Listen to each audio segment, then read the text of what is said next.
Good morning, all of you. In today's lecture, we will discuss about the introduction of the organometallic compounds along with the preparation of different organometallic compounds like Grignard reagent, organolithium compound, organo-zinc compound, organo-copper compound, organo-cadmium compound, organo-lead compounds. तो हम इन सभी की साथ preparation भी देखेंगे। तो सबसे पहले अब हम स्टार्ट करते हैं कि organometallic compounds होते क्या हैं। जैसे कि इसका जो नेम है वो रिफ्लेक्ट करता है, organo means organic chemistry means the chemistry of the carbon compounds. तो organo means carbon and metallic means metal. तो मीन्स ऐसे कंपाउंड जिनमें मेटल और कार्बन के बीच में बॉन्ड हो विद स्पेसिफाइड प्रॉपर्टीज, आप उन्हें कहते हैं organometallic compounds. So what is the definition of organometallic compounds? The compounds in which there is a MC bond, means there is a bond in between metal and the carbon, with some exceptions are called as the organometallic compounds. इनके example क्या क्या हैं? जैसे Grignard reagent, RMGX, alkyl lithium, RLI, di alkyl zinc जिसे organo zinc compound भी आप कहेंगे, R2ZN, die alkyl cadmium, R2CD। जो यहाँ पे R है, R की वैल्यू आपकी एल्काइल ग्रुप भी हो सकती है, एल्कीनाइल ग्रुप भी हो सकती है, एल्काइनाइल ग्रुप भी हो सकती है, वो आपकी एराइल फिनाइल ग्रुप भी हो सकते हैं। Tetra ethyl lead, lithium di alkyl copper जिसे आप गिलमांस रिएजेंट भी कहते हैं। तो जो सबसे पहला कंपाउंड था जो लेबोरेटरी के अंदर सिंथेसाइज किए गए वो ऑर्गेनो जिंक कंपाउंड थे। तो ये बात भी आप ध्यान रखेंगे। लेकिन कुछ कंपाउंड ऐसे भी हैं जिनके अंदर मेटल कार्बन बॉन्ड होता है लेकिन वो ऑर्गेनोमेटेलिक कंपाउंड नहीं है। For example the cyanides and the carbides, these are such type of compound in which there is a metal carbon bond. जैसे sodium cyanide NaCN, sodium is a metal और CN में carbon आ गया तो metal और carbon के बीच bond हो गया। जैसे कार्बाइड्स, कैल्शियम कार्बाइड, कैल्शियम क्या है, ग्रुप 2 एलिमेंट मेटल हो गया, कार्बाइड में C आ गया तो मेटल कार्बन के बीच बॉन्ड है। तो लेकिन ये ऑर्गेनोमेटेलिक कंपाउंड नहीं है। तो सी जिसमें मेटल कार्बन के बीच बॉन्ड हो, साइनाइड वाला ग्रुप हो, तो उन्हें आप साइनाइड्स कह देते हैं। They do not come in the category of the organometallic compound. ऐसा क्यों? Because their properties do not matches with the property of the organometallic compound. Organometallic compound की कुछ स्पेसिफाइड प्रॉपर्टीज हैं जो लिस्टेड हैं, एक टेबुलर फॉर्म में हमने लिख रखी है। आपके इन साइनाइड्स की और कार्बाइड्स की जो प्रॉपर्टी है वो ऑर्गेनोमेटेलिक कंपाउंड की जो जनरल प्रॉपर्टीज होती हैं उनके साथ मैच नहीं करती। इसीलिए हमने ऑर्गेनोमेटेलिक कंपाउंड्स की कैटेगरी में साइनाइड्स और कार्बाइड को नहीं रखा। They are not come in the category of the organometallic compounds. इस चीज को आप जरूर ध्यान रखेंगे। इसके बाद नेक्स्ट पॉइंट ये आ जाता है कि आपके ऑर्गेनोमेटेलिक कंपाउंड की जब हम क्लासिफिकेशन करते हैं तो क्लासिफिकेशन हम डिफरेंट टाइप से कर सकते हैं। वो जब आप इनऑर्गेनिक केमिस्ट्री पढ़ेंगे तब भी कुछ अलग क्लासिफिकेशन आ जाएंगी। फिलहाल हम आपको ऑर्गेनिक केमिस्ट्री के बेसिस के ऊपर पढ़ा रहे हैं। तो यहाँ पे मेनली जो क्लासिफिकेशन हम देखते हैं जैसे सिंपल ऑर्गेनोमेटेलिक कंपाउंड और दूसरे आपके होते हैं मिक्स्ड ऑर्गेनोमेटेलिक कंपाउंड। तो सिंपल ऑर्गेनोमेटेलिक कंपाउंड्स कौन होंगे? The compounds in which metal is linked only with the R group are called as the simple organometallic compound। जैसे फॉर एग्जांपल आपके एल्काइल लिथियम जिसमें जो मेटल एटम है वो सिर्फ किससे अटैच है? R ग्रुप से, एल्काइल ग्रुप से। वो एल्काइल हो सकता है, एल्कीनाइल हो सकता है, एल्काइनाइल हो सकता है, एराइल हो सकता है, फिनाइल हो सकता है, लेकिन सिर्फ कार्बन से अटैच हो। डाई एल्काइल जिंक इसमें भी बिल्कुल इसी टाइप से डेफिनेशन को फॉलो करता है ये कि the compounds in which metal is linked only with the R group are called as the simple organometallic compounds. इसके बाद नेक्स्ट आ जाते हैं मिक्स्ड या कॉम्प्लेक्स ऑर्गेनोमेटेलिक कंपाउंड। मींस वो जो ग्रुप जिससे आपका मेटल अटैच होगा वो सिंपल कार्बन नहीं होगा, कार्बन के आगे कोई हेलोजन भी अटैच होगा। So the compounds in which metal is linked to R group along with the X group are called as the mixed और द कॉम्प्लेक्स ऑर्गेनोमेटेलिक कंपाउंड। अब जैसे नाम से रिफ्लेक्ट हो ही रहा है कि मेटल भी हो प्लस X भी हो, तो सिंपल इसका एग्जांपल बनेगा ग्रिग्नार्ड रिएजेंट। तो वो ग्रिग्नार्ड रिएजेंट कहलाते हैं। क्लासिफिकेशन जैसे मैंने आपको बताया ऑर्गेनोमेटेलिक कंपाउंड की और भी अलग अलग है। जैसे आपके जो सिंपल ऑर्गेनोमेटेलिक जो कंपाउंड है, क्योंकि इसमें जो मेटल है सिंपली किससे अटैच है? वो सिर्फ कार्बन से, तो इसके अंदर कोवलेंट कैरेक्टर ज्यादा होगा। दे have the metal carbon bond with more covalent character. जबकि यहाँ पे हमने आपको बताया मिक्स्ड और कॉम्प्लेक्स ऑर्गेनोमेटेलिक कंपाउंड में जो R ग्रुप है इट इज किससे अटैच था? ये मेटल से। मींस जो मेटल है it is not only attach with the R, that R is further attach with the halogen. तो means it has some ionic character. तो इसलिए इसके अंदर क्या होगा, कुछ आयनिक कैरेक्टर होगा। तो they have the metal carbon bond with some ionic character due to the presence of that halogen atom. That halogen atom is attached with the R group. Means R बीच में है, आर के एक side में आपका metal होगा, are के दूसरी साइड में कौन होगा, हेलोजन। और उस हेलोजन की प्रेजेंस की वजह से ही आपके मेटल कार्बन बॉन्ड के अंदर कुछ आयनिक कैरेक्टर आ गया। तो ये तो थी आपकी फर्स्ट और मेन क्लासिफिकेशन जो ऑर्गेनिक केमिस्ट्री के अंदर हम पढ़ने वाले हैं कि organometallic compound are two types, simple organometallic compound और दूसरे थे मिक्स्ड या कॉम्प्लेक्स ऑर्गेनोमेटेलिक कंपाउंड। क्लासिफिकेशन और भी हैं, जैसे सिग्मा बॉन्डेड ऑर्गेनोमेटेलिक कंपाउंड्स भी होते हैं, पाई बॉन्डेड ऑर्गेनोमेटेलिक कंपाउंड्स भी होते हैं, एंड सो ऑन। हेप्टासिटी के बेसिस के ऊपर भी हम बता सकते हैं कि ऐसे कंपाउंड, ऐसे ऑर्गेनोमेटेलिक कंपाउंड जिसमें जो मेटल जब किसी स्पीसी के साथ अटैच है, जैसे मैंने बताया कार्बन के साथ बॉन्ड बना रहा है, तो ऐसी स्पीसी जो क्या करे, मेटल जो कार्बन है वो क्या कर रहा हो, इलेक्ट्रॉन पेयर डोनेट कर रहा हो, और फिर जो कोऑर्डिनेट बॉन्ड बन रहा हो वो कैसा बॉन्ड हो, वो आपका एक सिग्मा बॉन्ड भी हो सकता है, तो सिग्मा बॉन्डेड ऑर्गेनोमेटेलिक कंपाउंड। या जो बॉन्ड बना है वो कैसा हो, जैसे एल्कीन होती है, एल्कीन में कार्बन कार्बन के बीच डबल बॉन्ड होता है, तो डबल बॉन्ड कैसा होता है, उसमें एक सिग्मा दूसरा पाई बॉन्ड के इलेक्ट्रॉन्स होते हैं। अगर पाई बॉन्ड के इलेक्ट्रॉन्स डोनेट किए जाएं किसके अंदर, मेटल के वैकेंट ऑर्बिटल के अंदर, तो पाई बॉन्ड के इलेक्ट्रॉन्स हुए कोऑर्डिनेट बॉन्ड बनाने में, तो वो कहलाते हैं पाई बॉन्डेड ऑर्गेनोमेटेलिक कंपाउंड। जैसे जीजल सॉल्ट उसका एग्जांपल बन जाता है। तो ये जब आप इनऑर्गेनिक केमिस्ट्री पढ़ते हैं तो वहां पे हम ये इस क्लासिफिकेशन को यूज करते हैं। अब जो आपके मैंने अभी बताया जो लिगेंड्स होते हैं, जैसे एल्कीन भी लिगेंड का काम कर रही है, क्यों, क्योंकि एल्कीन्स में भी तो कार्बन कार्बन के बीच क्या था, डबल बॉन्ड था। डबल बॉन्ड था तो क्या था, इलेक्ट्रॉन डेंसिटी थी। इलेक्ट्रॉन डेंसिटी किस वजह से एक्सेस हुई, जो इजीली डोनेट हो सकती थी, वो पाई बॉन्ड की वजह से, क्योंकि सिग्मा बॉन्ड तो स्ट्रॉन्ग होता है और आपका pi bond is a weak bond, तो पाई बॉन्ड के जो इलेक्ट्रॉन है इजीली डोनेट किए जा सकते थे। तो इसलिए पाई बॉन्ड के इलेक्ट्रॉन इजीली जब डोनेट किए तो वो किन के बीच है, वो जो पाई बॉन्ड के इलेक्ट्रॉन थे दो कार्बन के बीच है, एक कार्बन दूसरा कार्बन, दो कार्बन के बीच ही तो डबल बॉन्ड बना था। इसीलिए कितने कार्बन एटम के बीच में वो पाई इलेक्ट्रॉन की डेंसिटी थी जो कि डोनेट की गई, किसको डोनेट की गई, मेटल एटम को, मेटल एटम के वैकेंट ऑर्बिटल में। तो वो कहलाती उसकी hapticity, means how many carbon atom are involved, how many carbon atom are involved for the donation of that pi electron density towards the central metal atom, तो वो उसकी हेप्टासिटी कहलाती है। तो आपने देखा जो ये एल्कीन थी, सिंपल जो एल्कीन थी, इसके अंदर दो कार्बन के बीच में ही फिक्स थे वो पाई बॉन्ड के इलेक्ट्रॉन, वो डोनेट कर दिए गए, इसीलिए दो कार्बन इन्वॉल्व हुए जिनके बीच में वो इलेक्ट्रॉन प्रेजेंट थे, सो द हेप्टासिटी इज 2। अगर मान लीजिए ब्यूटाडाइन होता, ब्यूटाडाइन मींस कौन, जब चार कार्बन हो, डबल सिंगल डबल, क्योंकि अंडर मूवमेंट होंगे इलेक्ट्रॉन्स, और फिर ये इलेक्ट्रॉन्स डोनेट कर दिए जाएं, तो उस वक्त हम कहेंगे कि जो पाई बॉन्ड के इलेक्ट्रॉन थे ये किसके ऊपर आपके मूव कर रहे थे, along the four carbon atom.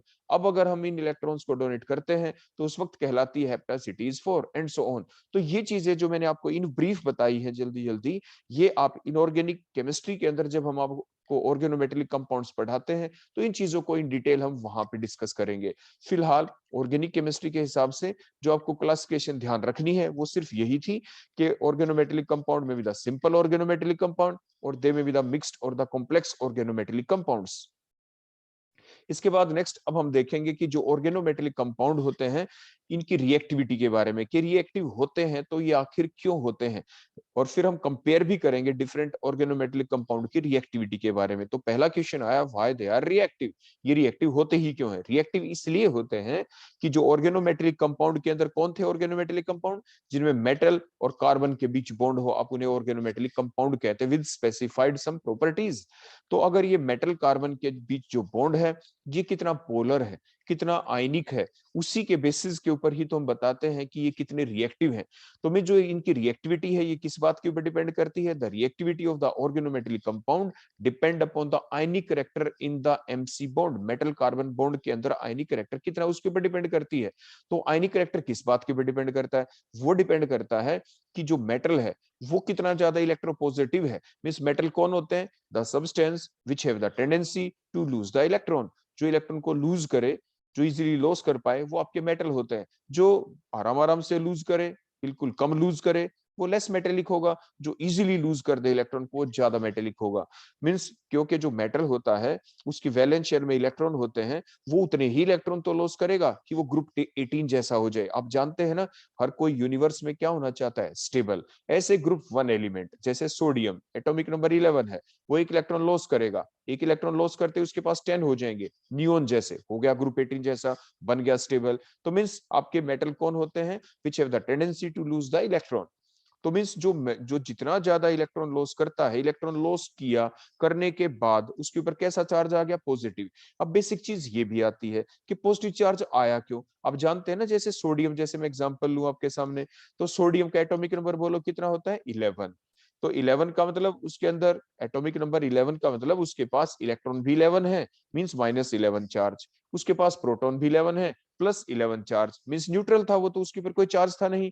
लेकिन जब उसने एक इलेक्ट्रॉन लॉस किया, लॉस करने के बाद क्या हो गया, उसके प्रोटॉन्स तो उतने ही रहे, मींस 11, मींस +11, और इलेक्ट्रॉन एक कम हो गया क्योंकि उसने लॉस कर दिया। तो क्या हुआ, -10, मींस 10 इलेक्ट्रॉन उसके पास बच गए। तो ओवरऑल क्या रहा, एक प्रोटॉन ज्यादा हो गया ना, इसलिए प्लस चार्ज आ गया ना उसके पास। मींस वही हम आपको बता रहे, मेटल वो होते हैं जो इलेक्ट्रॉन लॉस कर दें फिर उनके ऊपर पॉजिटिव चार्ज आ जाता है, इसलिए तो इनको कहते हैं इलेक्ट्रोपॉजिटिव। इलेक्ट्रॉन लॉस करने के बाद इनके ऊपर आ जाता है positive charge. So metal are called as the electropositive, इसलिए हम इनको इलेक्ट्रोपॉजिटिव कहते हैं, वहां से ये टर्म आई है।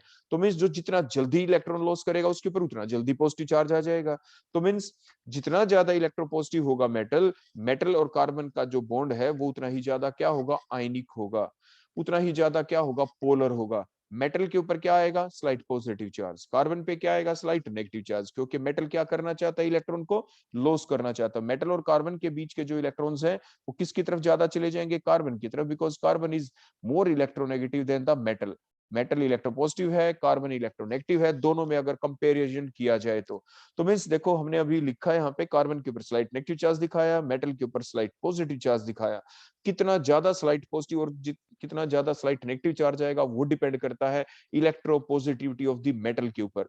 तो मेटल जितना ज्यादा इलेक्ट्रोपॉजिटिव होगा, बॉन्ड के अंदर उतनी ज्यादा सेपरेशन ऑफ चार्ज हो जाएगा, मींस बॉन्ड उतना ज्यादा पोलर हो जाएगा, उतना ज्यादा आयनिक हो जाएगा। और जितना ज्यादा आयनिक करैक्टर ऑर्गेनोमेटेलिक कंपाउंड के अंदर आएगा, जितना ज्यादा पोलर होगा, इट मींस इजीली वो ब्रेक होगा और इजीली ही वो अपनी रिएक्शन के अंदर अपनी इन्वॉल्वमेंट को शो कर पाएगा, इट मींस उतना ही ज्यादा वो रिएक्टिव होगा।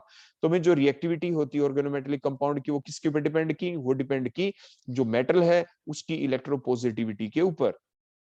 मेटल जितना इलेक्ट्रोपॉजिटिव, मेटल कार्बन का जो बॉन्ड है उसके बीच में उतनी ज्यादा सेपरेशन हो जाएगी चार्ज की, मेटल के ऊपर उतना ज्यादा पॉजिटिव चार्ज आएगा, कार्बन पे उतना ज्यादा नेगेटिव, वो उतना ज्यादा पोलर, मींस उतना ज्यादा बॉन्ड आयनिक, और उतनी ज्यादा ही ऑर्गेनोमेटेलिक कंपाउंड की क्या होगी, रिएक्टिविटी। तो अगर हम मेटेलिक कैरेक्टर देखें कुछ एक एलिमेंट का अपनी सिलेबाई के अनुसार, तो जो पोटाशियम है it is more metallic than sodium, sodium is more metallic than lithium. ये हमने कैसे लिखा, क्योंकि आप जानते हैं कि पीरियोडिक टेबल के अंदर ग्रुप नंबर 1 में अगर आप देखें, तो ग्रुप नंबर 1 में बेटा आपको क्या दिखाई देगा, आपको ग्रुप नंबर 1 में दिखाई देगा कि सबसे ऊपर तो देखो हाइड्रोजन हम लिख देते हैं, फिर लिथियम होता है, फिर सोडियम है, फिर आपका पोटाशियम होता है।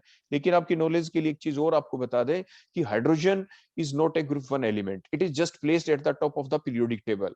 क्योंकि जो हाइड्रोजन होता है, क्योंकि इसका एटॉमिक नंबर देखो 1 है, आप सभी जानते हैं, तो ये क्या करता था, अपने आप को स्टेबलाइज करने के लिए एक इलेक्ट्रॉन ये क्या कर सकता है, ये लॉस भी कर सकता है। तो कॉन्जुगेशन इसकी क्या हो जाएगी, 1s0, क्योंकि पहले कॉन्जुगेशन क्या थी इसकी, 1s1, तो 1s0 स्टेबलाइज हो गया। या ये एक इलेक्ट्रॉन आपके क्या कर सकता है, ये गेन भी कर सकता है, एक इलेक्ट्रॉन या तो लॉस लॉस करेगा तो 1s0 कॉन्फ़िगरेशन हो जाएगी, तो H पॉजिटिव बन गया। अगर ये एक इलेक्ट्रॉन गेन कर ले तो कॉन्जुगेशन क्या हो जाएगी, 1s2, मींस H नेगेटिव जिसे हाइड्राइड आयन कहते हैं, H पॉजिटिव जिसे प्रोटॉन कहते हैं। मींस ग्रुप 18 जैसा होना चाहता है, ये स्टेबल हर कोई एलिमेंट ऐसा करना चाहता है। तो हाइड्रोजन ने क्या किया, एक इलेक्ट्रॉन लॉस किया, लॉस किया तो लॉस करने का काम किसका है, ग्रुप 1 का। एक इलेक्ट्रॉन गेन करके भी स्टेबल हो गया, देखो 1s2, 1s2 किसकी कॉन्जुगेशन थी, हीलियम, हीलियम जैसा हो गया। तो मींस ये काम किसने किया, एक इलेक्ट्रॉन गेन करने का, ग्रुप 17 जैसा। मींस जो हाइड्रोजन होता है it shows the property both like that of the group 1 and group 17। तो लेकिन there are some properties in which hydrogen differs both from group 1 and the group 17, इसीलिए hydrogen is neither place in group 1 nor in group number 17। फिर यहाँ पे क्यों रखा? To maintain the uniformity in the periodic table. To maintain the uniformity in the periodic table, क्योंकि हमें atomic number के basis के ऊपर पीरियोडिक टेबल को अरेंज करना था। So to maintain the uniformity in the periodic table, hydrogen is just placed at the top of the periodic table. तो इसलिए इसको पीरियोडिक टेबल के सिर्फ टॉप के ऊपर रखा गया है। तो इस चीज का आप ध्यान रखेंगे। अब नीचे देखो, आप हाइड्रोजन के नीचे कौन है? लिथियम, लिथियम के नीचे सोडियम, सोडियम के नीचे पोटेशियम। तो डाउन द ग्रुप जाते हैं तो साइज इंक्रीज होता है। लिथियम से बड़ा साइज सोडियम, सोडियम से बड़ा साइज पोटेशियम, फिर रुबिडियम, सीजियम, फ्रेंशियम, जैसे आपने याद किया था हलीना के रवि शशि फ्रेंड, ऐसे करके आप ग्रुप नंबर 1 को याद करते हैं। तो आपने क्या देखा? जितना बड़ा साइज होगा मेटल का उतनी जल्दी इलेक्ट्रॉन लॉस करेगा, क्योंकि वैलेंस शेल न्यूक्लियस से दूर। तो पोटेशियम इज मोर मेटेलिक, वही तो हमने लिखा है अपनी सीरीज के अंदर, the metallic character of some of the element is कि potassium is more metallic than sodium, sodium is more metallic than lithium. These are the group 1 element. उसके बाद ग्रुप 2 में कौन आ गया? फिर मैग्नीशियम आ जाता है। उसके बाद एल्यूमिनियम ग्रुप 13 में आ जाता है, तो वो और कम मेटेलिक हो जाता है। फिर डी ब्लॉक एलिमेंट है नीचे, फिर जिंक, कैडमियम और मरकरी। तो एंड सो ऑन, इस टाइप से ये मेटेलिक कैरेक्टर है जिसको हम याद कर लेते हैं। इसके बाद जितना ज्यादा मेटेलिक कैरेक्टर होगा वो उतना ही ज्यादा तो पोलर होगा, उतना ही ज्यादा क्या होगा? आयनिक होगा। इसलिए जो पोटेशियम और कार्बन के बीच का जो बॉन्ड होगा वो ज्यादा आयनिक, ज्यादा पोलर होगा as compare to sodium carbon के बीच, as compare to lithium carbon के बीच। तो इस टाइप से आप इन चीजों को याद कर लेते हैं। इसके बाद वही रिएक्टिविटी ऑर्डर होगा। इसलिए जो आर और के बीच मींस ऑर्गेनो पोटेशियम जो कंपाउंड होंगे they are more reactive, organo sodium उससे कम रिएक्टिव, ऑर्गेनो लिथियम उससे कम रिएक्टिव होंगे। तो इस टाइप से हम रिएक्टिविटी को क्या कर सकते हैं? एक्सप्लेन कर सकते हैं। इसके बाद नेक्स्ट हमारे पास मेन पॉइंट यह आ जाता है कि जो ऑर्गेनो जो मेटेलिक कंपाउंड है ये बहुत ज्यादा इंपॉर्टेंस रखते हैं in the synthesis, in the synthetic organic chemistry. ऐसा क्यों? ऐसा इसीलिए क्योंकि जो ऑर्गेनोमेटेलिक कंपाउंड की जब हम रिएक्शंस देखते हैं, एक रिएक्शन अभी हम आपको बताएं भी गए यहाँ पे, these reaction generally involve the formation of the carbon carbon bond. Carbon carbon bond बनता है इनकी रिएक्शन के दौरान। फॉर एग्जांपल हमने ये कोई एल्डिहाइड या कीटोन्स ले लिए हमने, क्योंकि इसमें कार्बोनिल ग्रुप है सी और ओ के बीच वाले कंपाउंडों को, जिसमें कार्बन और ऑक्सीजन के बीच डबल बॉन्ड हो, इसको कार्बोनिल ग्रुप कहते हैं। और कार्बोनिल ग्रुप के बची हुई वैलेंसी कार्बन की पूरी करने के लिए हमने दो दो आर ग्रुप यहाँ पे लगा दिए। तो जो दो आर ग्रुप है, अगर इनमें से एक आर ग्रुप की वैल्यू हम एच पुट कर दें या दोनों को एच कर दें तो एल्डिहाइड। दोनों के दोनों आर आपके एच ना हो, कोई alkyl, alkenyl and so on, phenyl हो जाए तो वो आपके कीटोन्स बन जाते हैं। तो ये एल्डिहाइड और कीटोन कोई भी हो सकते हैं। कार्बन कम इलेक्ट्रोनेगेटिव है, ऑक्सीजन ज्यादा, तो देर अकर्स द, देखो ना, सेपरेशन ऑफ चार्ज। ऑक्सीजन के ऊपर स्लाइट नेगेटिव चार्ज, कार्बन के ऊपर स्लाइट पॉजिटिव चार्ज। जब हमने इसकी रिएक्शन की, जो हमने ये नाम लिया जैसे ग्रिग्नार्ड रिएजेंट है ये RMGX, इसमें मेटल के ऊपर स्लाइट पॉजिटिव चार्ज, आर के ऊपर स्लाइट नेगेटिव चार्ज। जो आर है ये दोनों के दोनों इलेक्ट्रॉन्स लेके देखो अटैक किया किसके ऊपर? आपके पॉजिटिवली चार्ज, बोलो किसके ऊपर? कार्बन के ऊपर, जिसके ऊपर सेपरेशन ऑफ चार्ज की वजह से स्लाइट पॉजिटिव चार्ज आ गया था। तो क्योंकि जो ये आर है, जब ये दोनों के दोनों इलेक्ट्रॉन लेके जब इसने अटैक किया, किसके ऊपर अटैक किया? कार्बन के ऊपर, तो ये न्यूक्लियोफाइल का काम कर रहा है, तो उसने वहां पे अटैक किया। उसके बाद क्योंकि कार्बन के बॉन्ड 4 हो की बजाय 5 हो जाएंगे, वैलेंसी 4 से ज्यादा कार्बन की हो नहीं सकती, इसीलिए जो पाई बॉन्ड के इलेक्ट्रॉन थे कार्बन ऑक्सीजन के बीच, they get shifted towards the oxygen. तो देखो ऑक्सीजन ने क्या किया? कार्बन ऑक्सीजन के बीच जो पाई बॉन्ड के दो इलेक्ट्रॉन थे उनको अपनी तरफ देखो शिफ्ट कर लिया। तो अब हमारा इंटरमीडिएट स्पीसी क्या बनी? हमारा कॉम्प्लेक्स क्या बना? देखो कार्बन और आर के बीच देखो, जो हमने रेड कलर से दिखाया, एक नया बॉन्ड बन गया। कार्बन ऑक्सीजन के बीच सिंगल बॉन्ड हो गया, ऑक्सीजन के ऊपर नेगेटिव चार्ज, नेगेटिव के पास कोई पॉजिटिव आएगा, पॉजिटिव कौन? MgX positive.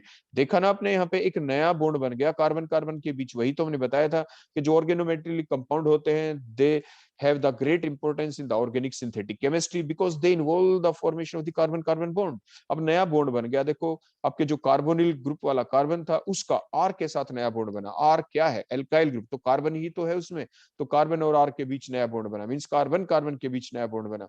फर्दर देखो हमने हाइड्रोलाइसिस कर दी। हाइड्रोलाइसिस से क्या हुआ? आपके जो वाटर है, वाटर के अंदर से जो आपका H पॉजिटिव हो किधर आएगा? वो आएगा O नेगेटिव की तरफ, और OH नेगेटिव किधर आएगा? वो Mg के ऊपर जो पॉजिटिव चार्ज है उसकी तरफ। तो फाइनल आपका प्रोडक्ट बन गया, एल्कोहल्स देखो बन गए। और साइड प्रोडक्ट आपका कौन निकल जाएगा? Mg के ऊपर X तो है ही, और Mg के ऊपर क्या जा लगेगा? OH नेगेटिव जो आएगा, तो वो आपका साइड प्रोडक्ट यहाँ पे निकल जाता है। तो दैट आपके, अगर आपके एग्जाम में पूछा जाए why the organometallic compounds have the great importance in the organic synthetic chemistry, तो आप ये सिंपल सा जवाब देंगे। और नीचे ये एक एग्जांपल भी आप दे सकते हैं। उसके बाद नेक्स्ट पॉइंट आता है, अब हम देखेंगे ग्रिग्नार्ड रिएजेंट के बारे में। तो जो ग्रिग्नार्ड जो रिएजेंट है, ये अभी मैंने बताया ये क्या है। They are the organomagnesium halides. The organomagnesium halides are called as the Grignard reagent. इनको रिप्रेजेंट कैसे करते हैं? इनको रिप्रेजेंट करते हैं आरएमजीएक्स से। और जो आरएमजीएक्स है, जो ग्रिग्नार्ड रिएजेंट है, ये डिस्कवर किसने किया था? That is discovered by the scientist, that is the Victor Grignard. और इन कोलैबोरेशन विद द किसके साथ? ये दूसरा साइंटिस्ट था जिसका नाम क्या था? पॉल सेबेटियर। देखो ये पॉल सेबेटियर, इन दोनों को कोलेक्टिवली इस काम के लिए 19 किसके ऊपर 12 1912 में 1912 के अंदर इन दोनों को इसके ऊपर नोबेल प्राइज भी मिला था, जो दोनों के बीच इक्वली शेयर किया गया था। देखो ये दूसरे साइंटिस्ट हैं, one is the Victor Grignard, other one is the Paul सेबेटियर।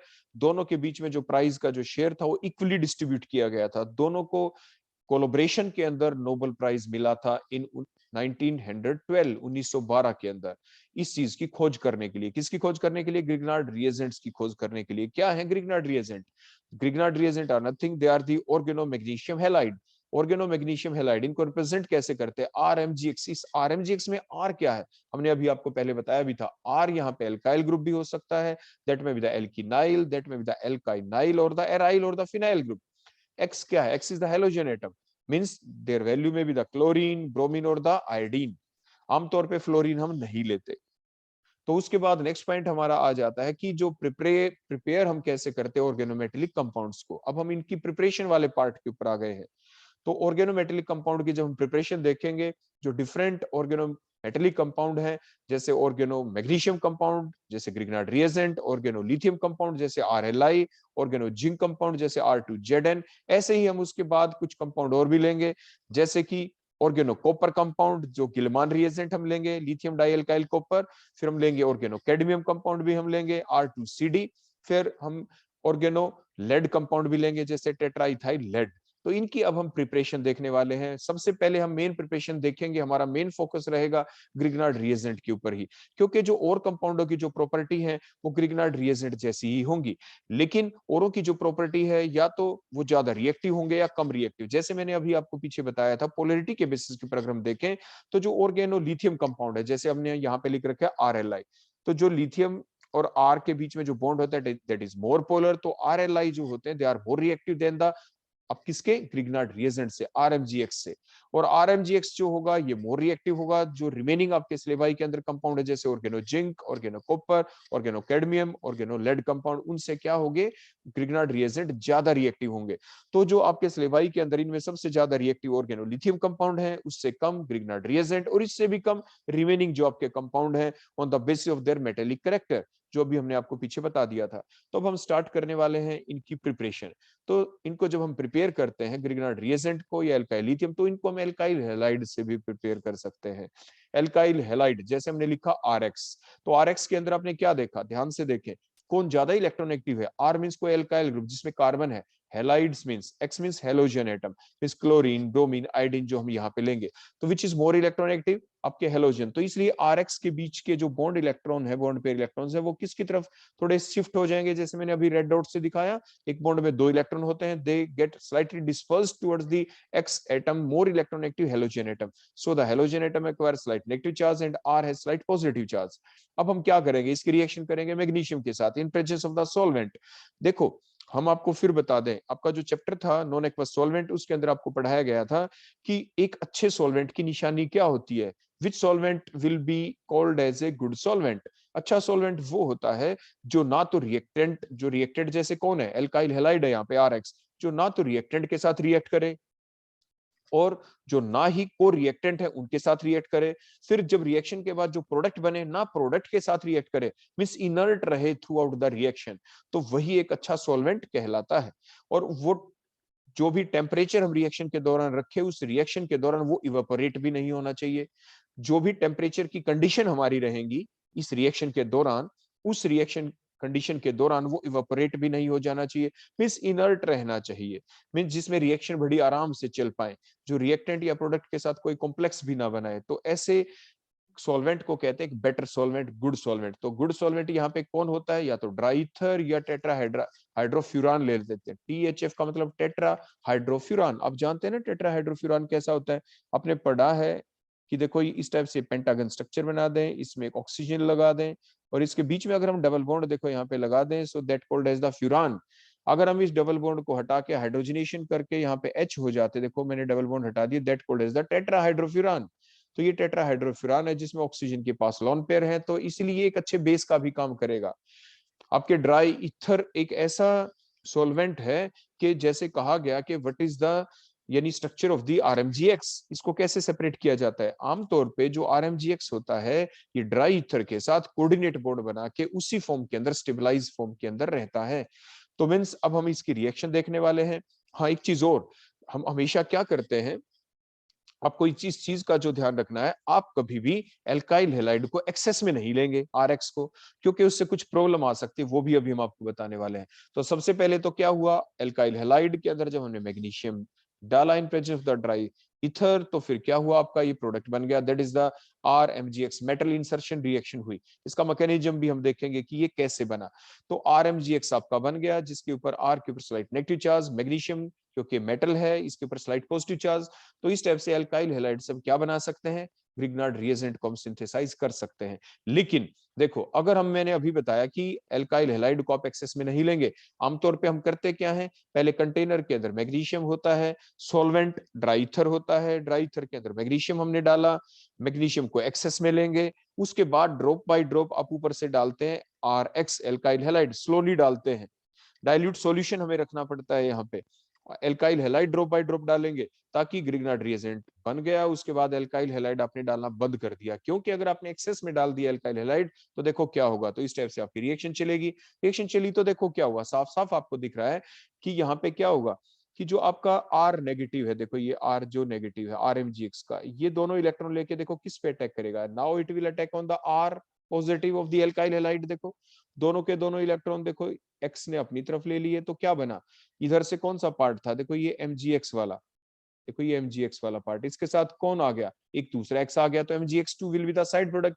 R और R मिलके क्या बन गए, आपके R और R मिलके बन गए एल्केन। बोलो कौन बन गया, आपके एल्केन। और अगर हम ये कैटलिस्ट भी ले लें इस रिएक्शन को फास्ट करवाने के लिए, अगर हमें एल्केन बनाने हो तो फिर हम एक्सेस में एल्काइल हैलाइड को लेते हैं इन presence of that catalyst, that is the cobalt chloride, या सिंपल कोबाल्ट ले लेते हैं। और इस रिएक्शन का एक स्पेसिफाइड नाम भी हो जाता है जिसे कहते हैं क्रश रिएक्शन। जिसे क्या कहते हैं, क्रश रिएक्शन। अगर हमें एल्केन इस तरीके से बनाने हो, तो मींस अगर हमें एल्केन नहीं बनाने, हमें सिर्फ ग्रिग्नार्ड रिएजेंट को प्रिपेयर करना है, तो उस वक्त हमें सॉल्यूशन डाइल्यूट लेना है, ड्रॉप बाय ड्रॉप डालना है एल्काइल हैलाइड, एल्काइल हैलाइड को एक्सेस में नहीं लेना। हमें कोबाल्ट क्लोराइड मेटल जो हमने कैटलिस्ट डाला है कोबाल्ट क्लोराइड, उसको भी डालने की जरूरत नहीं होती, वो सिर्फ तभी डालते हैं जब हमें एल्केन प्रिपेयर करना हो एल्काइल हैलाइड से। ये रिएक्शन कुछ आपको वैसी ही दिख रही है जैसे कि वुड्स रिएक्शन थी, जिसमें सिमेट्रिकल एल्केन हम प्रिपेयर कर लेते थे, ये उसी टाइप की रिएक्शन हो जाती है यहाँ तक। उसके बाद आपने एक चीज और नोट डाउन की यहाँ पे, वो क्या, कि जब आपने एल्काइल हैलाइड को, जब हमने ये प्रिपरेशन की और जिसमें आपने एल्काइल हैलाइड को किस में कन्वर्ट किया था, देखो ग्रिग्नार्ड रिएजेंट में। आप एल्काइल हैलाइड के ऊपर नजर डालें, एल्काइल हैलाइड में बोलो R के ऊपर कैसा चार्ज है, R के ऊपर चार्ज है स्लाइट पॉजिटिव। और फिर जब ये रिएक्शन चली, मैग्नीशियम के साथ रिएक्शन की, जब ग्रिग्नार्ड रिएजेंट बन गया, फिर आप देखें RMgX में R के ऊपर, अब बताओ कैसा चार्ज है, R के ऊपर है slight negative charge, means the reversal of charge takes place.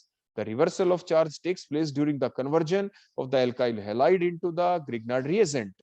So that process is called as the अम्पोलंग, उसे अम्पोलंग कहते हैं। एक टर्म आ गई अम्पोलंग, UMPOLUNG. So the reversal in the polarity of the carbon attached to the halide group during the formation of the Grignard reagent from the alkyl halide is called as the अम्पोलंग, उसे आप अम्पोलंग कहते हैं। इसके बाद next हम prepare करते हैं alkyl lithium को, एल्काइल हैलाइड से ही, बिल्कुल उसी टाइप से हमने एल्काइल हैलाइड लिया। देखो उसके अंदर हमने अब की बार क्या डाला, lithium in the presence of the solvent, inert atmosphere लिया। नाइट्रोजन क्या प्रोवाइड करता है, इनर्ट एटमॉस्फेयर, ये आप ध्यान रखिए। N2 हमने क्यों डाला, क्योंकि आप पहली इनऑर्गेनिक केमिस्ट्री में पढ़ चुके हैं ना, ग्रुप नंबर 15 के अंदर नाइट्रोजन है, नाइट्रोजन के नीचे फास्फोरस है, N और N के बीच में ट्रिपल बॉन्ड होता है, तो नाइट्रोजन क्या है, it is less reactive, it is inert. तो इसलिए जो कंटेनर है उसके अंदर एटमॉस्फेयर, इनर्ट एटमॉस्फेयर कैसे बनाया जाता है, हम एक ट्यूब के थ्रू नाइट्रोजन गैस लगातार पास करते रहते हैं, एक दूसरी ट्यूब दूसरी साइड में लगाते हैं कि वहां पे जो भी एयर थी वो बाहर एक्सपेल आउट हो जाती है, क्योंकि इस एंड से विद सम प्रेशर हम नाइट्रोजन गैस को एंटर करते हैं उस कंटेनर के अंदर।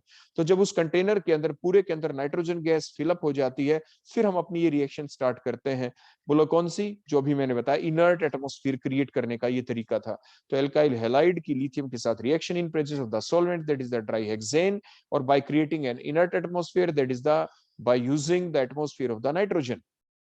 फिर वही मेटल इंसर्शन रिएक्शन यहाँ पे होगी, और उसके बाद क्या होगा, मेटल आर के साथ अटैच हो गया और बोलो क्या बन गया, RLI। आपके एल्काइल लिथियम इस टाइप से प्रिपेयर हो जाते हैं। एक चीज का और ध्यान रखना है, लिथियम जब भी हम यूज करते हैं वो 100% प्योर हमें नहीं लेना, नहीं तो जो यील्ड आएगी ना एल्काइल लिथियम की बहुत ही कम आएगी। इसीलिए जो आप लिथियम लेते हैं that must contain the 0.02% sodium, ताकि हमारी जो यील्ड है वो इंक्रीज हो जाए।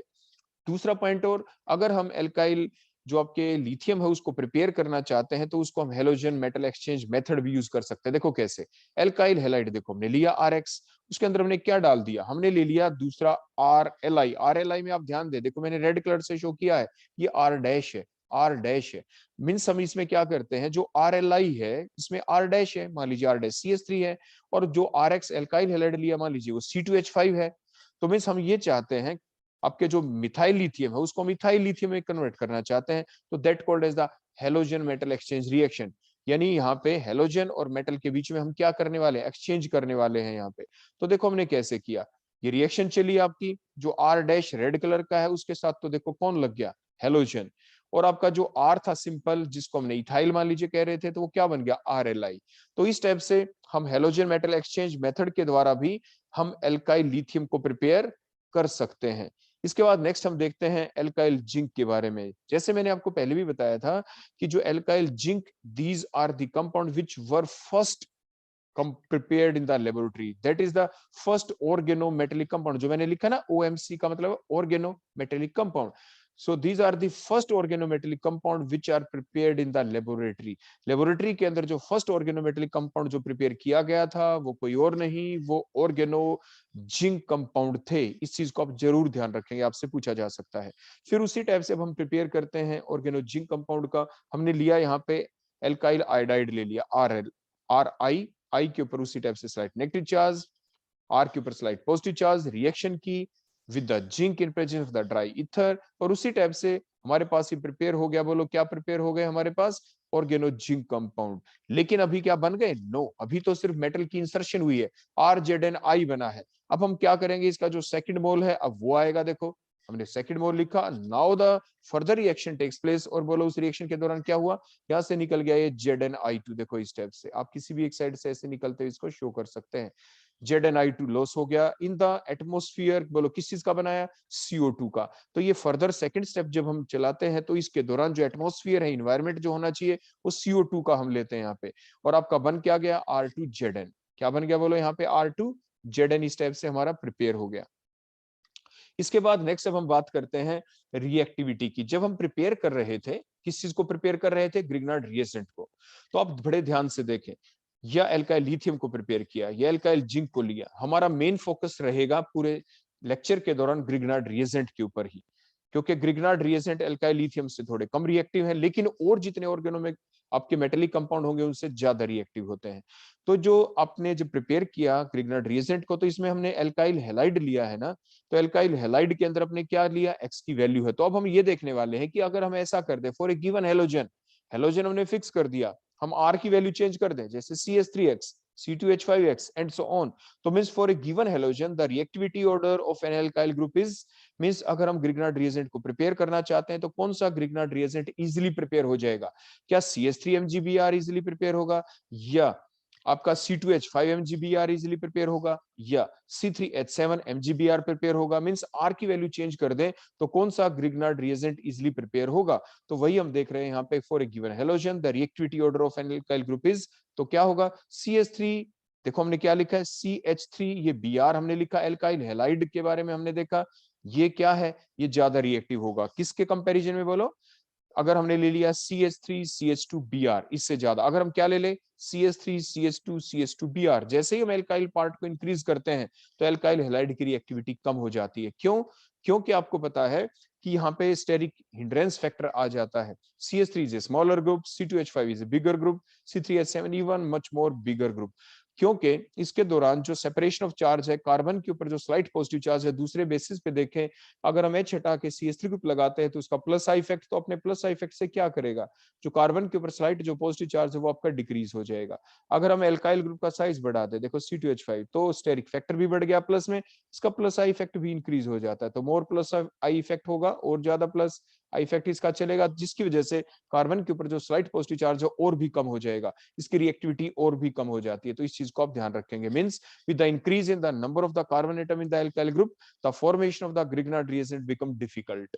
तो मींस इजीली ग्रिग्नार्ड रिएजेंट कब बनेगा, जब आप CH3Br लेंगे, R का साइज छोटा आप रखेंगे। उसके बाद नेक्स्ट हम रिवर्स का क्वेश्चन लेते हैं कि for a given alkyl group, हम एल्काइल ग्रुप को अगर फिक्स कर दे तो the reactivity order of an halogen is, तो मींस कौन सा ग्रिग्नार्ड रिएजेंट इजीली बनेगा, हम किस हेलोजन के साथ रिएक्शन करें। मींस हम CH3Cl लें जैसे हमने अभी लिया, या हम CH3Br लें। देखो Br का साइज बड़ा हो गया, साइज बड़ा होने की वजह से बॉन्ड लेंथ इंक्रीज हो गई कार्बन और ब्रोमीन के बीच। बड़ा बॉन्ड आपका वीकर बॉन्ड होता है, वीकर बॉन्ड होगा, इजिली ब्रेक होगा, रिएक्शन इजिली चलेगी। सिमिलरली CH3I लिया, I का साइज और ज्यादा बड़ा हो गया, तो जिसकी वजह से जो बॉन्ड लेंथ है कार्बन हेलोजन बॉन्ड की और ज्यादा बड़ी हो गई, जिसकी वजह से बॉन्ड बिकम वीकर और इजिली ब्रेक होगा, रिएक्शन बिकम फास्ट होगी। तो रिएक्शन फास्ट कब होगी, ग्रिग्नार्ड रिएजेंट कब इजिली बनेगा, जब आप हम RX कौन सा लें, CH3Cl लें या CH3Br लें या CH3I लें। CH3I लेंगे तब रिएक्टिविटी ज्यादा होगी, तब ग्रिग्नार्ड रिएजेंट इजीली बनेगा। Means with the increase in the size of the X atom, the formation of the Grignard reagent become easier, वो इजियर हो जाता है। इसके बाद नेक्स्ट अब अगला पॉइंट हम लेने वाले हैं कि जब हमने ये ग्रिग्नार्ड रिएजेंट सिंपल बनाया, मींस जब हमने R की वैल्यू एल्काइल ग्रुप ले ली, जैसे CH3 ले ली, इथाइल ले ली, वो हमने देख ही लिया कि अगर हम मिथाइल ग्रुप ले लें तो रिएक्शन ज्यादा फास्ट होगी। इसके कंपैरिजन में अगर हमें मिथाइल की बजाय जो CH3MgBr बनाने की बजाय अगर हमें क्या बनाना हो, विनाइल मैग्नीशियम हैलाइड बनाना हो या एराइल मैग्नीशियम हैलाइड बनाना हो, तो फिर हम क्या करें, फिर हमें एक स्ट्रॉन्गर बेस की जरूरत पड़ती है, टेट्राहाइड्रोफ्यूरान की जरूरत पड़ती है। ऐसा क्यों? ऐसा इसीलिए, ध्यान से देखें, अगर हम एल्काइल हैलाइड ले लेते हैं, देखो CH3Br मैंने लिया, तो उसमें कार्बन के ऊपर देखो स्लाइट पॉजिटिव चार्ज है, Br के ऊपर स्लाइट नेगेटिव चार्ज है और कार्बन हेलोजन के बीच में सिंगल बॉन्ड करैक्टर है। लेकिन अगर हम ले लेते हैं, ध्यान से देखो, यहाँ पे हमने ले लिया, बोलो कौन, विनाइल, विनाइल ग्रुप है ये। जो इथीन होती है CH2 डबल बॉन्ड CH2, उसका एक H हटा के अगर हम हेलोजन लगा दें तो ये रिमेनिंग जो ग्रुप होता है CH2 डबल बॉन्ड CH, देखो ये वाला ग्रुप, इसे आप विनाइल ग्रुप कहते हैं। तो ये जो विनाइल ग्रुप के अंदर जो डबल बॉन्ड है, ये क्या है, that double bond is in conjugation. जो डबल बॉन्ड है वो हेलोजन के लोन पेयर के साथ कंजुगेशन में है। कंजुगेशन मींस जो ब्रोमीन है, जो हमने हेलोजन को यहाँ पे ब्रोमीन लिया, आमतौर पे हम ब्रोमीन यूज करते हैं, जो ब्रोमीन है, ब्रोमीन के जो लोन पेयर हैं डबल बॉन्ड के साथ ऑल्टरनेटिवली प्रेजेंट है। तो जब वो ऑल्टरनेटिवली प्रेजेंट हो उसी को कंजुगेशन कहते हैं, मींस ऑल्टरनेटिवली प्रेजेंट होना। डबल बॉन्ड दूसरे डबल बॉन्ड के साथ ऑल्टरनेटिवली प्रेजेंट, तो कंजुगेशन टर्म यूज हो जाती है। लोन पेयर वो एटम जिसपे लोन पेयर वो डबल बॉन्ड के साथ आपके ऑल्टरनेटिवली प्रेजेंट है, तो it means it is in conjugation.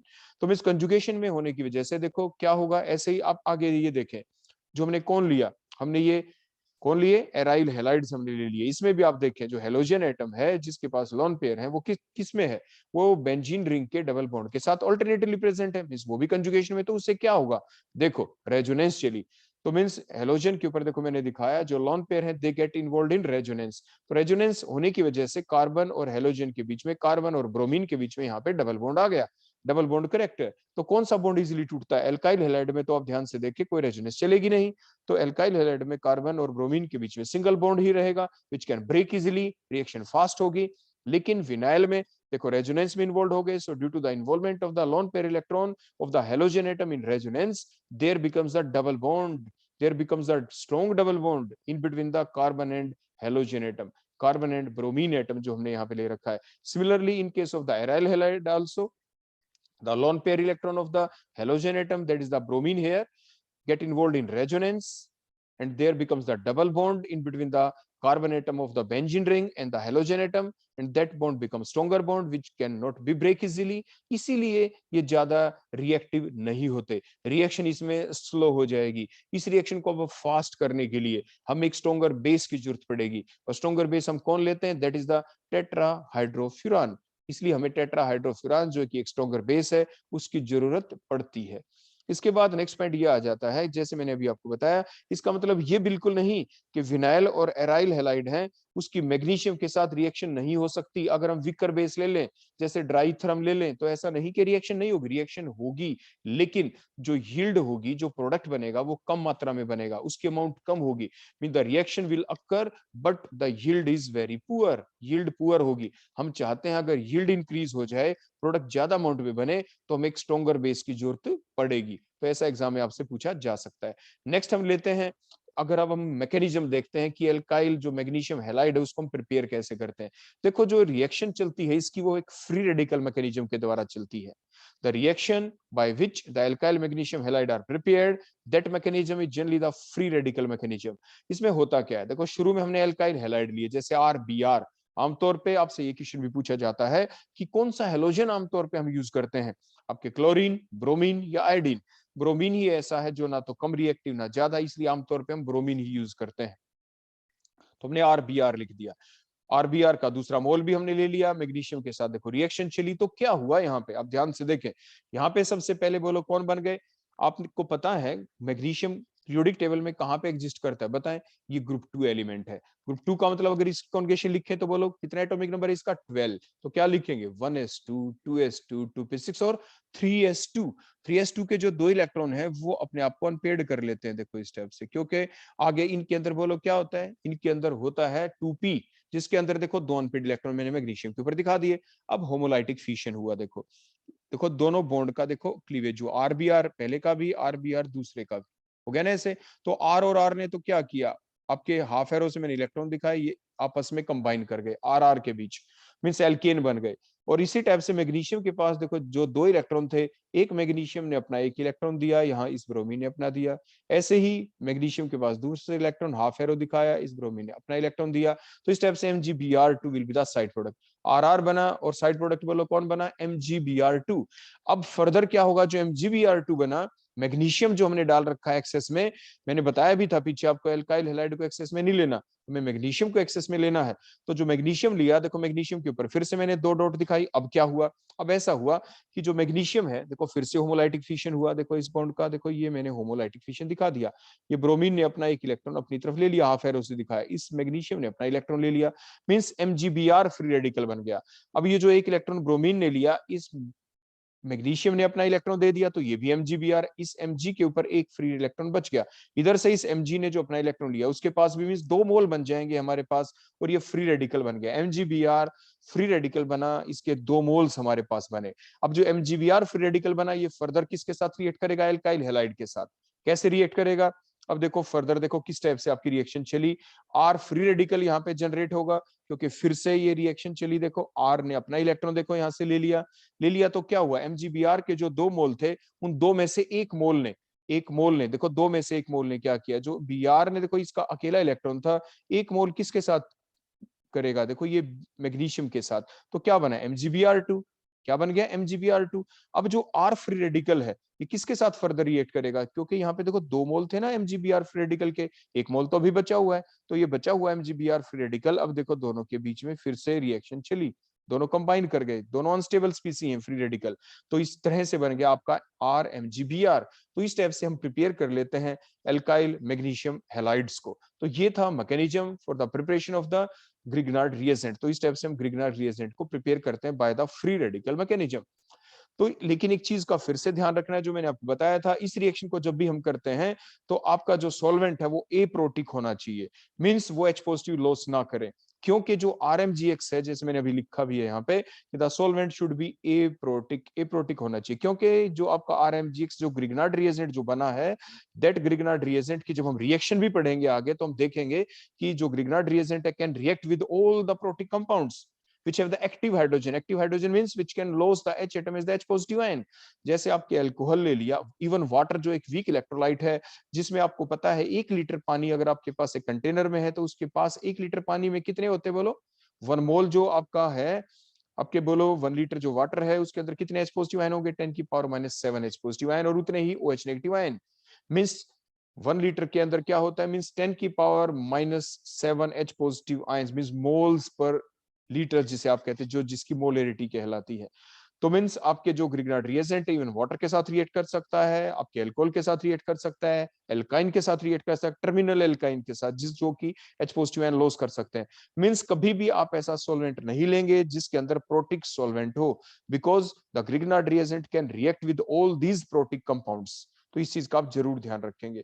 तो RMGX अब एग्जिस्ट कैसे करता है, कोई आपसे पूछे, जो RMGX है वो कैसे एग्जिस्ट करता है, मैंने आपको स्टार्टिंग में बताया था कि it forms the coordination, it form A coordination complex with the ether. Ether के साथ वो एक कोऑर्डिनेशन कॉम्प्लेक्स बना लेता है। इस चीज का आप ध्यान रखेंगे, आगे हम उसकी स्ट्रक्चर भी आपको बना के दिखा देंगे। तो एक कोऑर्डिनेशन कॉम्प्लेक्स वो ईथर के साथ हमेशा ही बनाता है और इसी फॉर्म में वो एग्जिस्ट करता है। नेक्स्ट अब हम देखेंगे यहाँ पे कि जो आपके ऑर्गेनो जो मेटेलिक जो कंपाउंड है वो और कैसे हम प्रिपेयर कर सकते हैं, that is the metal exchange reaction. बोलो कौन सी रिएक्शन है, मेटल एक्सचेंज रिएक्शन। तो मेटल एक्सचेंज रिएक्शन मींस आपके पास देखो एल्काइल लिथियम है, RLi हमने लिया, हमने इसके अंदर MgBr2 देखो डाल दिया, MgBr2 के साथ रिएक्शन जब चली तो अब क्या करेंगे, मेटल का एक्सचेंज हो जाएगा। मेटल एक्सचेंज मींस देखो RMgBr बन गया, बोलो क्या बन गया, RMgBr। मींस लिथियम अपने साथ किसको ले गया, Li एक Br को ले गया, तो बोलो क्या बन गया, LiBr will be the side product और आपके बन गया RMgBr।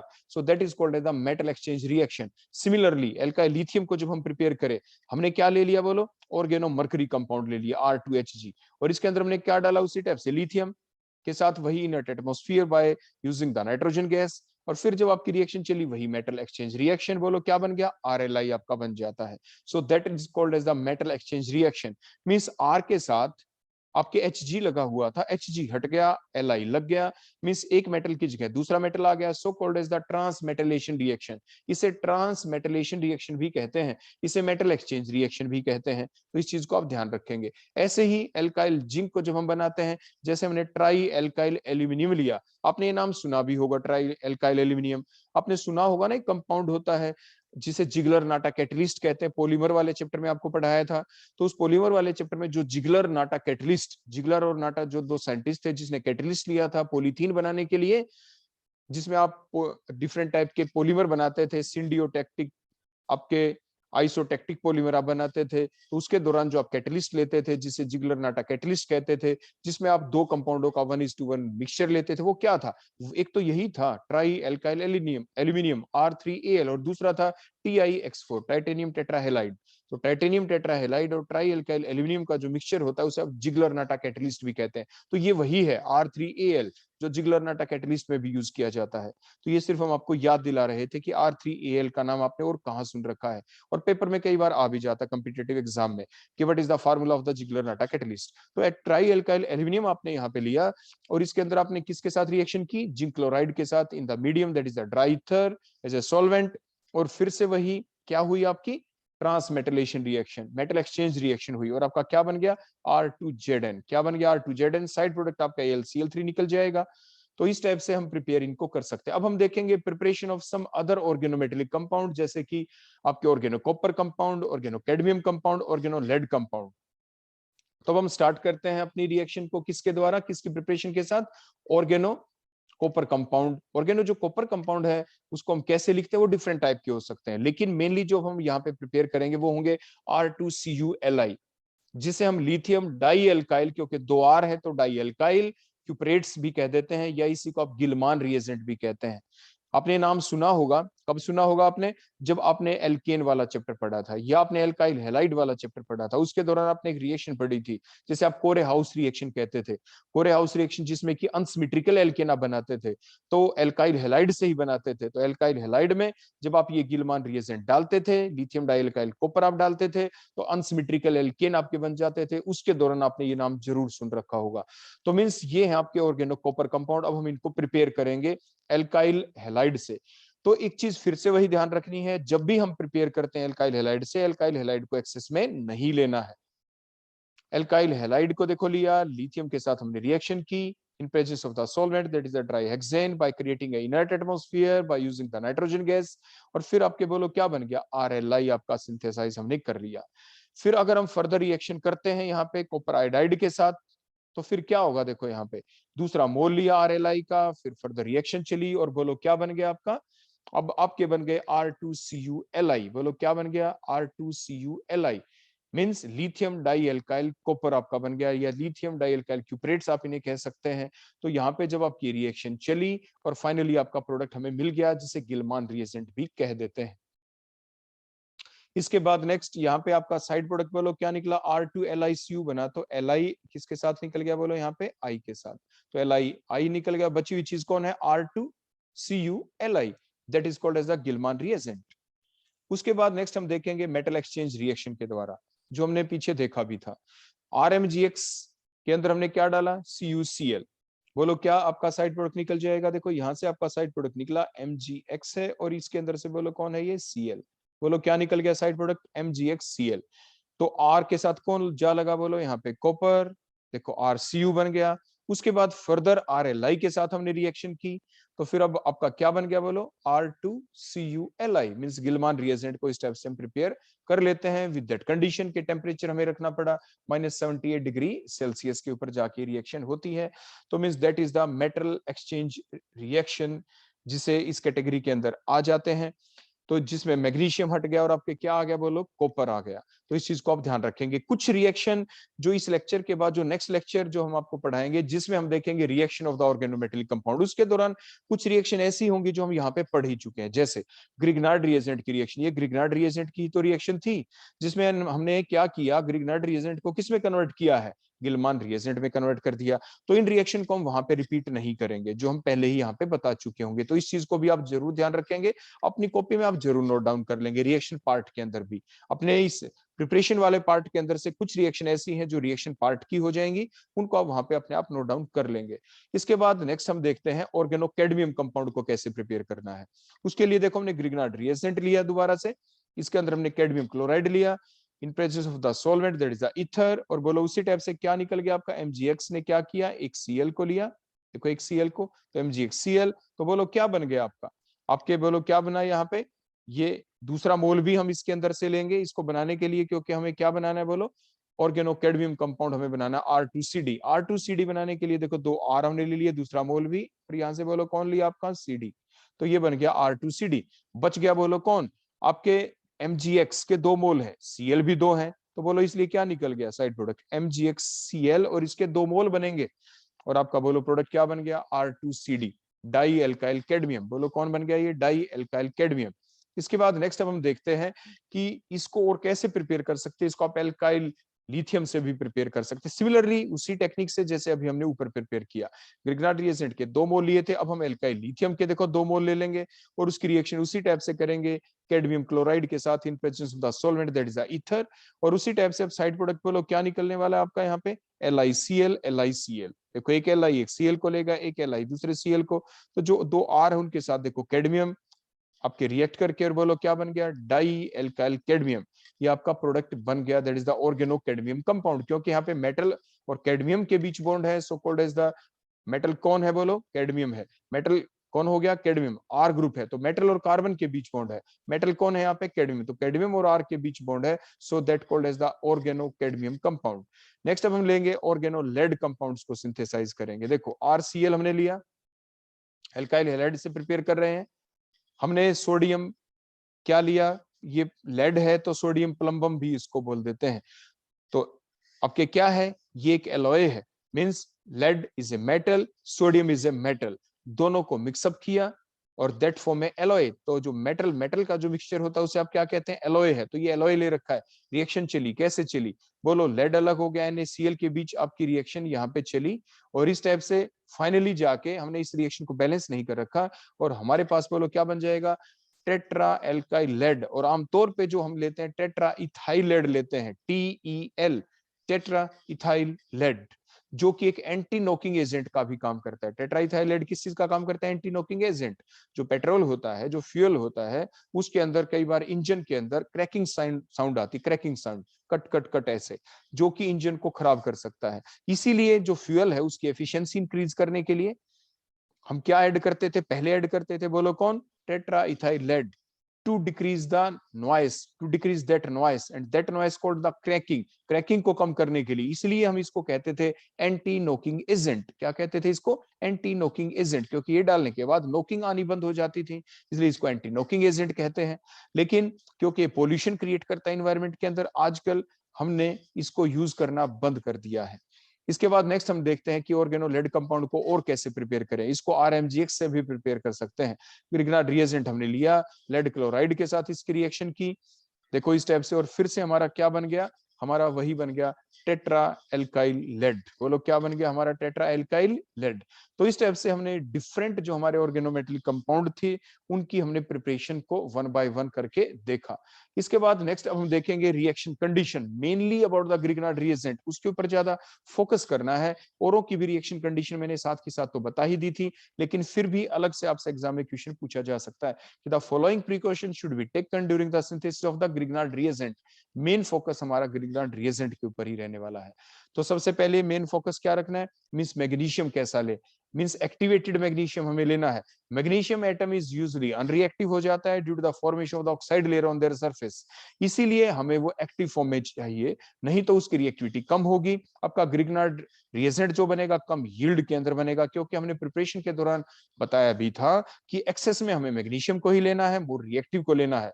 तो इसलिए क्या है, हमें एक्टिवेटेड ही मैग्नीशियम चाहिए, इसलिए हमें डिसलॉजिंग करनी पड़ेगी। जो लेयर बनी हुई ऑक्साइड लेयर की, उसको रिमूव करना पड़ेगा उसके सरफेस के ऊपर से। उसको रिमूव कैसे किया जाता है? It is achieved by adding the small amount of the iodine और द 1,2-diiodine और by using the ultrasonic sound. Ultrasonic waves को पास करके भी जो डिसलॉजिंग किया जा सकता है, जो ऑक्साइड लेयर बनी हुई है मैग्नीशियम के मेटल के ऊपर, उसको रिमूव किया जा सकता है।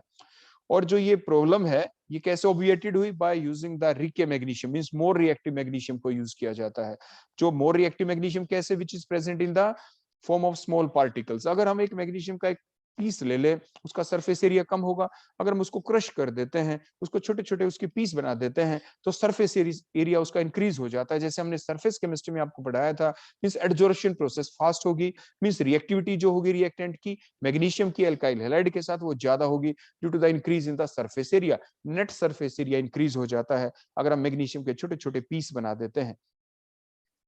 तो it means it is prepared by reducing the MgCl2 with the lithium metal. Magnesium chloride लिया, लिथियम के साथ रिएक्शन की, आपके इस टाइप से हम प्रिपेयर कर सकते हैं। बोलो कौन? Ricky magnesium. LiCl will be the side product, वो निकल जाएगा। और इस टाइप से जो हमें मैग्नीशियम मिलता है that is the reactive magnesium, that is the Ricky magnesium. उसके बाद जो सेकंड प्रिकॉशन हमें रखनी चाहिए that is about the solvent, जो मैंने पहले कई बार आपको अभी बताया भी है कि सॉल्वेंट, अच्छा सॉल्वेंट वो होता है जो रिएक्ट ना करे, ना रिएक्टेंट के साथ ना बने हुए प्रोडक्ट के साथ। तो जो आमतौर पे जो सोलेंट हम यूज करते हैं वो कौन होते हैं? जो हमने नाम आपके सामने लिख रखे हैं, that is the di ethyl ether हम ले सकते हैं, टेट्राहाइड्रोफ्यूरान हम यूज कर सकते हैं। These are the most suitable solvent which are generally used for during the preparation of the Grignard reagent. और जैसे कि हमने बताया था टेट्राहाइड्रोफ्यूरान दूसरे जो ऑर्गेनोमैग्नीशियम कंपाउंड के अलावा जो और हमने ऑर्गेनोमेटेलिक कंपाउंड बनाए उसके अंदर भी हमने यूज किए थे। कहीं पे हमने ड्राई हेक्सेन को भी यूज किया था, आपने देखा था। तो क्योंकि वो डिपेंड करता है कि रिएक्शन कंडीशन क्या रहने वाली है during the preparation of a particular organometallic compound, तो अकॉर्डिंगली हमें सॉल्वेंट को चूज करना पड़ता है। और ये जो आपके डिफरेंट सॉल्वेंट हैं ये हम क्यों यूज करते हैं? मैंने पहले ही बताया था, सॉल्वेंट ऐसा हो विच डू नॉट रिएक्टिव, वो रिएक्ट ना करे आपके रिएक्टेंट प्रोडक्ट के साथ, वो पैसिव रहना चाहिए। वो क्या रहना चाहिए? वो आपके क्या रहना चाहिए? पैसिव। जो आपके ऑर्गेनोमैग्नीशियम जो आपके कंपाउंड जब बनाते हैं उसमें जो मैग्नीशियम होता है, तो इसके दौरान हमने जो ईथर यूज किया, डाइथाइल ईथर, वो क्यों यूज किया? It is because they are not only passive with the magnesium but also dissolve, ये डिसॉल्व भी कर लेते हैं, stabilise the Grignard reagent by forming the Lewis acid base complex. मैंने बताया था ना कि जो आपके ऑर्गेनोमैग्नीशियम कंपाउंड है, जो आरएमजीएक्स है, जो ग्रिग्नार्ड रिएजेंट है, वो कैसे स्टेबलाइज फॉर्म के अंदर रहता है? वो डाइथाइल ईथर के साथ कॉम्प्लेक्स बना लेता है, कॉम्प्लेक्सेशन कर देता है। जैसे ग्रिग्नार्ड रिएजेंट हमने लिया, ये ड्राई ईथर लिया हमने, इसके साथ देखो ये RMgX लिखा, मैग्नीशियम के पास वैकेंट ऑर्बिटल है, इधर से हमने ये ईथर लिया, ये ईथर के अंदर क्या है, O के दोनों साइड में R है, ऑक्सीजन के पास दो लोन पेयर है। लेकिन बेस इफेक्ट क्या होता है, any atom whether it has one lone pair or more than one lone pair, it can form only one coordinate bond। Organometallic compound वाले जो चैप्टर था, कोऑर्डिनेशन कंपाउंड वाला जो चैप्टर था, उसके अंदर आपको ये पढ़ाया जा चुका होता है। तो ऑक्सीजन के पास चाहे दो लोन पेयर थे, लेकिन कोऑर्डिनेट बॉन्ड ये एक ही बनाएगा। देखो एक कोऑर्डिनेट बॉन्ड इसने बना लिया। ऐसे ही दूसरा ईथर का मोल लिया उसने, ऑक्सीजन ने एक कोऑर्डिनेट बॉन्ड और बना लिया। तो इस टाइप से ये बन गए आपके, बोलो क्या, कोऑर्डिनेशन कंपाउंड। ये कॉम्प्लेक्स बन गया। इस फॉर्म के अंदर, ये स्टेबलाइज फॉर्म के अंदर रहता है। लेकिन एक चीज हमें ध्यान रखनी है कि dry ether can not be used as a solvent during the synthesis of the RLI। Organolithium compound जब हम बनाते हैं तो उसके दौरान हम ड्राई ईथर को यूज नहीं कर सकते।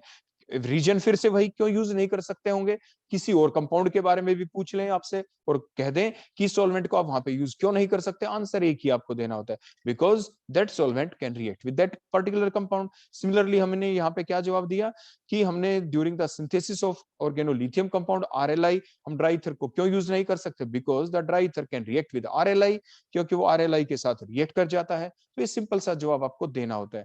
उसके बाद next third condition, third precaution जो हमें ग्रिग्नार्ड रिएजेंट के प्रिपरेशन के दौरान ध्यान रखनी है, साथ के साथ हम दूसरों के बारे में भी बताते जा रहे हैं।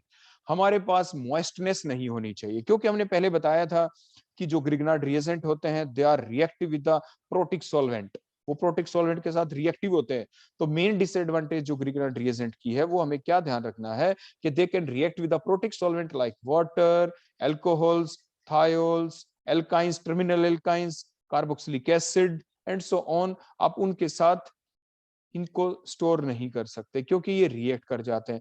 तो means water means moistness means water, तो मींस एनहाइड्रस कंडीशन ही हमें रखनी होगी during the synthesis of the Grignard reagent, क्योंकि मॉइस्टनेस आ गई, वाटर आ गया, तो जो ग्रिग्नार्ड रिएजेंट बनेगा RMgX वो मॉइस्टनेस के साथ, वाटर के साथ रिएक्ट कर जाएगा। क्योंकि वाटर के अंदर भी, तो मैंने बताया 1 लीटर वाटर के अंदर, क्योंकि वो एक वीक इलेक्ट्रोलाइट जरूर है, लेकिन 1 लीटर वाटर के अंदर 10⁻⁷ H पॉजिटिव आयन होते हैं। These H positive ion are sufficient to react with the Grignard reagent. वो ग्रिग्नार्ड रिएजेंट के साथ रिएक्ट करने के लिए सफिशिएंट है। तो मींस हमें कैसी कंडीशन रखनी है, एनहाइड्रस कंडीशन रखनी है, अवॉइड करना है मॉइस्चर को during the synthesis of the organomagnesium compound. Next जो थिंग है जो हमें ध्यान रखनी है, जो कि ऑर्गेनोलिथियम कंपाउंड के अंदर भी हमने देखी थी, कि एटमॉस्फेयर आपका इनर्ट होना चाहिए। तो इनर्ट एटमॉस्फेयर कैसे, ग्रुप 18 एलिमेंट के बारे में आपने पढ़ा है कि वो इनर्ट गैसेस भी हम उनको कहते हैं, क्योंकि वो कम रिएक्टिव होती है, उनके अंदर फुलफिल्ड स्टेबल कॉन्जुगेशन होती है। जैसे हमने लिखा आर्गन, नाइट्रोजन भी इनर्ट होती है। तो हमें इनर्ट एटमॉस्फेयर क्रिएट करना होता है, क्योंकि जो ये रिएजेंट होते हैं they must not be expose to the air, because they can react with oxygen to form the peroxide species जैसे, और फिर वो फाइनली अल्कोहल में कन्वर्ट हो जाते हैं जब हम हाइड्रोलिसिस कर देंगे वर्कअप प्रोसेस के दौरान। तो मींस हमें इनर्ट एटमॉस्फेयर रखना है, नहीं तो आपके ग्रिग्नार्ड रिएजेंट फर्दर रिएक्ट कर जाते हैं, ऑक्सीजन के साथ वो रिएक्ट कर जाते हैं। Grignard reagent can show the reaction with उन सभी कंपाउंड के साथ जिनमें डबल बॉन्ड होता है, मींस ऑक्सीजन के साथ रिएक्ट कर जाते हैं, CO2 के साथ रिएक्ट कर जाएगा ग्रिग्नार्ड रिएजेंट, CS2 के साथ ये रिएक्ट कर जाता है, SO2 के साथ रिएक्ट कर जाता है, SO3 के साथ रिएक्ट कर जाता है। मींस ये एटमॉस्फेयर के अंदर नहीं होनी चाहिए, मींस हमें इनर्ट एटमॉस्फेयर चाहिए during the synthesis of the Grignard reagent. जैसे आपने देखा RMgX हमने लिखा, ऑक्सीजन के साथ देखो रिएक्शन हुई, तो आपके क्या बन गए, पेरोक्साइड बन गए। देखो पेरोक्साइड बने तो क्या हुआ, जो दूसरा मोल है RMgX का वो फर्दर देखो रिएक्ट करेगा। एक ऑक्सीजन जो यहाँ पे पेरोक्साइड बने थे, वो एक ऑक्सीजन आपके ऊपर RMgX के साथ इंक्लूड हो जाएगी जाके, 2 मोल बन गए ROMgX के, जिसमें क्या होगा, O के ऊपर आपका स्लाइट नेगेटिव चार्ज होगा और Mg के ऊपर क्या होगा, देखो यहाँ पे स्लाइट पॉजिटिव चार्ज होगा। और अगर अब हम इसकी हाइड्रोलिसिस कर दें तो क्या होगा, हाइड्रोलिसिस के दौरान, O के पास क्या लगेगा वाटर का, देखो H पॉजिटिव आयन, और इधर क्या लगेगा, यहाँ पे OH नेगेटिव लगेगा। तो क्या बन गए प्रोडक्ट, एल्कोहल देखो बन गया ROH with along with that particular side product। Means आपका जो ग्रिग्नार्ड रिएजेंट, क्या ग्रिग्नार्ड रिएजेंट रहा, नो। अगर आपका इनर्ट एटमॉस्फेयर नहीं रखा, एटमॉस्फेयर में अगर ऑक्सीजन थी, मॉइस्टनेस भी थी, तो क्या आपके RMgX रहेगा कंटेनर में, नो। RMgX देखो ऑक्सीजन के साथ है एटमॉस्फेयर में, तो ऑक्सीजन के साथ रिएक्ट करके पेरोक्साइड बनाएगा, फर्दर आपका एक कॉम्प्लेक्स बनेगा ROMgX, मॉइस्टनेस भी एनवायरमेंट में, तो फर्दर हाइड्रोलिसिस हो जाएगी इसकी, फाइनल प्रोडक्ट आपका ROH मींस अल्कोहल बन गए। और साइड प्रोडक्ट आपका Mg के एक साइड में X, क्योंकि 2 बॉन्ड बनाने, दूसरी साइड में OH।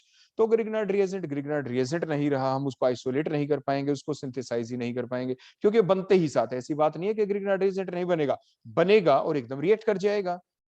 तो इसीलिए हमें प्योर ग्रिग्नार्ड रिएजेंट को अगर आइसोलेट करना है, लेकिन आइसोलेट हम उसको कैसे करते हैं? ईथर के साथ, क्योंकि ईथर के साथ कॉम्प्लेक्सेशन फॉर्म के अंदर ही उसको आइसोलेट किया जाता है। इस चीज का भी आप जरूर ध्यान रखेंगे। तो to avoid all these things हमें क्या ध्यान रखना है? एटमॉस्फेयर हमें इनर्ट ही रखना है, इनर्ट एटमॉस्फेयर के अंदर ही हमें रिएक्शन करनी है। उसके बाद अब हम देखते हैं कुछ एक ग्रिग्नार्ड रिएजेंट अलग अलग टाइप के, उसको हम कैसे प्रिपेयर कर सकते हैं। जैसे हमने ये तो देख ही लिया कि अल्काइल ग्रिग्नार्ड रिएजेंट को कैसे प्रिपेयर करते हैं। उसके दौरान हम ये रिएक्टिविटी ऑर्डर भी देख चुके हैं कि RI are more reactive than RBr than RCl, ये भी बता चुके हैं। एल्काइल फ्लोराइड को हम यूज नहीं करते क्योंकि उसकी सबसे कम रिएक्टिविटी होती है। उसके बाद अब हम देखते हैं एल्किनाइल और फिनाइल ग्रिग्नार्ड रिएजेंट को हम कैसे प्रिपेयर करते हैं। ये भी हम बता चुके थे कि इनको प्रिपेयर करने में दिक्कत आती है, क्योंकि जब हम प्रिपेयर करते हैं फिनाइल को खासतौर पर, तो जो आप क्या लेंगे? आप एराइल हैलाइड लेते हैं, जिसमें एराइल हैलाइड के अंदर रेजोनेंस के द्वारा क्या बन गया था? डबल बॉन्ड करेक्टर आने की वजह से उनको इजीली हम प्रिपेयर नहीं कर सकते। इसलिए हमें एक अच्छा बेस चाहिए जो कि THF होता है, जैसे हमने यहाँ पे लिखा भी है। तो हमें THF को यूज करना ही पड़ता है, क्योंकि THF इंक्रीजेस द रिएक्टिविटी, वो रिएक्टिविटी को क्या कर देता है? Increase, because it is more basic. तो ग्रिग्नार्ड रिएजेंट जो होते हैं उसको प्रिपेयर करने के लिए, एराइल हैलाइड वाले ग्रिग्नार्ड रिएजेंट प्रिपेयर करने के लिए, विनाइल हैलाइड वाले प्रिपेयर करने के लिए हमें मीडियम क्या चाहिए? सॉल्वेंट कैसा लिया जाता है? एक गुड बेस की जरूरत पड़ती है जो टेट्राहाइड्रोफ्यूरान होता है। विनाइल ब्रोमाइड और ब्रोमोबेंजीन को जब हम बनाते हैं तो और सारी कंडीशन तो पहले वाली रहेंगी ही, एनहाइड्रस भी कंडीशन लेना पड़ेगा, और THF भी लेंगे तो वो भी एनहाइड्रस होना ही चाहिए। वो सारी लिमिटेशन अभी हम आपको बता ही चुके थे। विनाइल ब्रोमाइड जैसे लिया, मैग्नीशियम के साथ रिएक्शन की, THF लिया, वो एनहाइड्रस ही लिया। वो एक अलग बात के ब्रोमीन के पास देखो मैंने पहले ही बताया था, लोन पेयर इन्वॉल्व हो जाएंगे रेजोनेंस में, डबल बॉन्ड करेक्टर आ जाता है, इसलिए हमें मोर बेसिक टेट्राहाइड्रोफ्यूरान लेना पड़ा। और फाइनली हमें विनाइल मैग्नीशियम ब्रोमाइड मिल जाते हैं। तो मींस यहाँ पे हमें थोड़ी विग्रस कंडीशन तो लेनी पड़ती है। Means vinyl magnesium bromide easily नहीं बनता है जितने जल्दी की एल्काइल मैग्नीशियम हैलाइड बन जाते हैं। ऐसे ही ब्रोमोबेंजीन मैंने लिया, मैग्नीशियम के साथ reaction in the presence of the anhydrous THF, और उसी टाइप से फिर से बन गए फिनाइल मैग्नीशियम हैलाइड। थोड़ी विग्रस कंडीशन तो हमें रखनी ही पड़ती है, प्रिकॉशन वही सारी रखनी ही पड़ेगी हमें।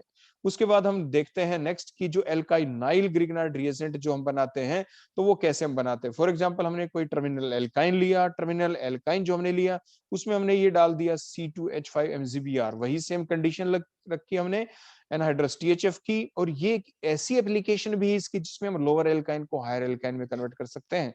मींस ये एक लोअर एल्काइन है, जैसे इस टर्मिनल एल्काइन का नाम है इथाइन, 2 कार्बन है इसमें, इथाइन है। अगर हमने इसकी रिएक्शन की C2Mg5Br के साथ, तो देखो होगा क्या।